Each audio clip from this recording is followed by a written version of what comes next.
Hey everyone, I wasn't really planning to focus on this topic this week, but because the news media jumped onto it, I wanted to address the release of the Fed minutes and the two things that caught everyone's attention.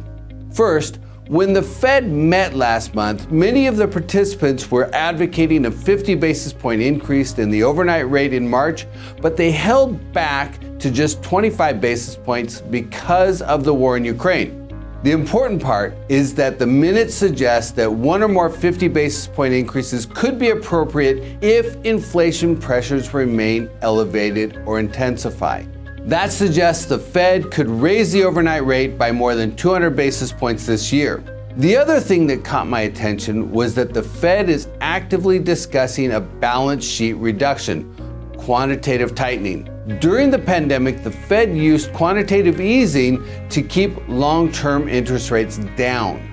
They were buying $120 billion in treasuries and mortgage-backed securities each month. In the span of about 2 years, the Fed doubled their balance sheet from about $4.4 trillion to about $8.8 trillion. And now they're going to start reversing that. By using quantitative tightening, the Fed can push up long-term interest rates, reducing the chance of a yield curve inversion. The timing's a bit off because the 2-year Treasury already pushed into the 10-year rate a couple weeks ago, inverting the yield curve.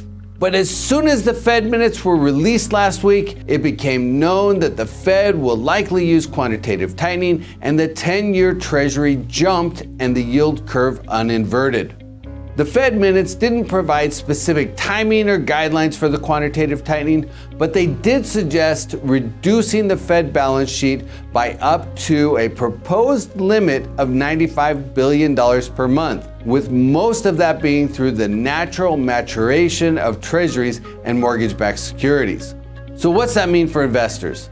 First, the Fed is still worried about inflation, and they're going to implement more hawkish policies. Be ready for rate hikes. Several economists and finance experts currently predict interest rates could increase by about 2.5% this year. Second, the Fed will use quantitative tightening in an effort to keep the longer-term interest rates above the short-term rates. That will theoretically reduce recession risk, but could push the 10-year Treasury north of 4% by the end of the year. Finally, the probability of a recession in the next 2 years is elevated, but it's not a foregone conclusion.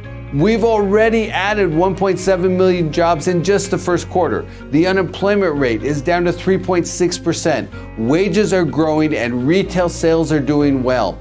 Those are all positive forces supporting economic growth. For now, investors should really focus their strategies on inflation risk and be prepared for interest rates to rise substantively. But remember, investment real estate is one of the best places to be during economic cycles like the one we're in. Vacancy rates, for the most part, are very, very low. Rent growth is strong and the investment climate is good. But keep your antenna up. There are a lot of moving parts in play. And as always, keep your eyes on the horizon.